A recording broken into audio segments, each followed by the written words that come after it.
A notícia da manhã dessa sexta-feira é o anúncio do técnico Tite, da direção do Corinthians, de que o técnico Tite não permanece em 2014. O Mano Menezes deve ser anunciado, inclusive, em breve. E o Tite foi procurado pelo Grêmio. A informação que vem lá de São Paulo, do nosso colega Estevam Ticone, da Rádio Bandeirantes de São Paulo, de que na eliminação do Corinthians para o Grêmio, na Copa do Brasil, um dirigente do Grêmio teria dito o seguinte para o então treinador corintiano: se você não renovar no final do ano, não feche com ninguém antes de procurar o Grêmio. O que manifesta, já naquela oportunidade, que soa um pouco estranho, né? Porque o Renato parecia, pelo menos naquela época, muito prestigiado, de que o Grêmio teria a intenção de trazer o Tite o ano que vem. E já tem o interesse do Internacional, que a gente sabe, né? Sabe qual, vai ter um Grenal pelo Tite aí, né? Pela experiência que a gente tem, sabe como é que nós vamos ver qual é o tom dessa notícia? Procurar vencer, procurar fazer o seu melhor. É antiga essa aí, acho que até fui eu que fiz essa reportagem, tinha cabelo. Isso é na época da Copa do Brasil de 2001. Sim, 2001. Os dois melhores times da dupla Grenal dos últimos anos foram desse rapaz. Não há dúvida. 2001 do Grêmio, o último melhor time do Grêmio é o Grêmio de 2001 e o último melhor time do Inter é o time do Tite de 2008, que para mim é melhor do que o campeão da América de 2010. Também acho. Quer ver, ó, se agora hoje de tarde, por exemplo, no final de semana, a direção do Grêmio não negar veementemente essa notícia, ele vai negar. Mas se não for incisivo, dizendo que o Renato é o treinador, eu posso ter duas leituras. Sou eu aí. Eu acho o seguinte: primeiro, serve para a direção do Grêmio essa especulação para o Renato baixar um pouquinho a bola. Ah, pois é. Tá? O Renato tem uma sombra, né? E a sombra é do melhor técnico do futebol brasileiro, só isso. Isso aí. Não vai me mostrar aí? Pô, que saco, cara. Que fica atrás da câmera ali. Gente, assim, ó, ele vai explicar, meu. Está aí, ó. Super técnico. Essa entrevista no super técnico do Milton Neves. Que o Grêmio Tite alcançou um status nacional. Sobe o som aí, Paulinho. Vamos ouvir o Tite. Características individuais, que é aquilo que eu falei, mais do que colocar o posicionamento, que eu estabeleço agora as características desses atletas que tinham a condição de exercer essa função. E vou te dizer mais, Milton.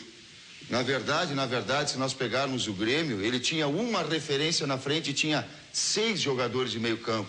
Porque o Marcelo, que foi jogador do Levir, ele tem a característica que deve ter jogado muito tempo contigo como meia de ligação, abastecendo 2 atacantes, do que propriamente um atacante. Tá igual. Então tinha o Anderson como um ala, e aí a situação que ficou marcada do jogo contra o Corinthians, só que ele se projetava para fazer essa marcação já dentro do campo adversário.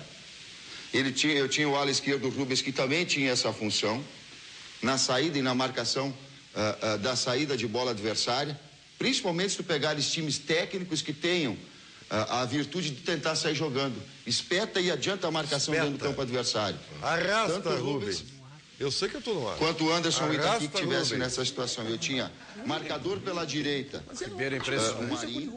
Essa explicação aí do Tite foi depois que ele foi campeão da Copa do Brasil, né? E aí ele foi ao super técnico e deu uma aula tática. Ali ele se lançou pro Brasil, né? O Tite ensinou o Brasil a usar o esquema 3-5-2. Para quem não lembra, baseado no esquema do Tite, o Filipão fez o mesmo na Copa do Mundo do ano seguinte e foi campeão do mundo. Que coisa, né? Filtrava dentro do campo adversário, mas o jogador da cobertura, invariavelmente. Se não fosse da sobra, seria o da cobertura na medida que ele aproxima os 2 marcadores. Talvez o maior desafio de organização tenha sido no setor de meio campo. Esses 2 atacantes, um mais fixo, um ponto de referência, e o Marcelo vindo buscar nessa função de meia de ligação que praticamente inexistia com os 3 homens de meio campo. O legal é ver a cara dos treinadores. O legal é o seguinte, e do Candinho. Estão observando o Tite da aula, o Candinho e o Carlos Alberto Torres. Na época eram prestigiadíssimos. Mas eram péssimos treinadores. É verdade. Péssimos treinadores. Devem estar de boca aberta e aprendendo com o Tite naquele momento. E eu até acho que ele não vem, tá? Acho que a gente tem informações aí do Tite de que ele ou vai tirar férias, ou vai esperar a Copa do Mundo para pegar a seleção brasileira depois do meio do do ano, O Tite tem ou mercado, tem um projeto europeu. O empresário do Tite, que é o Gilmar Veloz, tem as portas abertas em todos os clubes italianos. E o Tite tem também o sonho de treinar na Europa. Até porque é um feito inédito para um treinador brasileiro dar certo na Europa, em algum clube. Lembrando que o Filipão fez um belo trabalho na seleção portuguesa, mas também não deu certo no Chelsea. E o Luxemburgo fracassou no Real Madrid. Então o Tite também quebraria, daqui a pouco um treinador que já é campeão do mundo, que já venceu tudo, é o campeão de tudo, né? O Tite e o Internacional são os únicos campeões de tudo, venceram todos os títulos disponíveis. É uma ambição pessoal também tu vencer essa fronteira, né? Então o Tite tem essa ambição. Eu acho muito difícil que ele volte aqui a treinar o Grêmio Internacional, mas de qualquer forma, tem a informação de que o Grêmio procurou e que o Inter quer. Estaria estabelecido um Grenal pelo técnico Tite. Cara, que coisa maravilhosa isso, cara. O Tite explicando para o país inteiro, eu não lembrava disso, explicando para o país inteiro como funcionava o 3-5-2 dele, campeão da Copa do Brasil. E explicando didaticamente exatamente como funcionava o time. Programa revolucionário da TV Bandeirantes. Isso é histórico, velho. Super histórico. técnico. Que coisa legal. O Muito Tite bacana. nessa época tinha uns 40 anos de idade, bem mais jovem.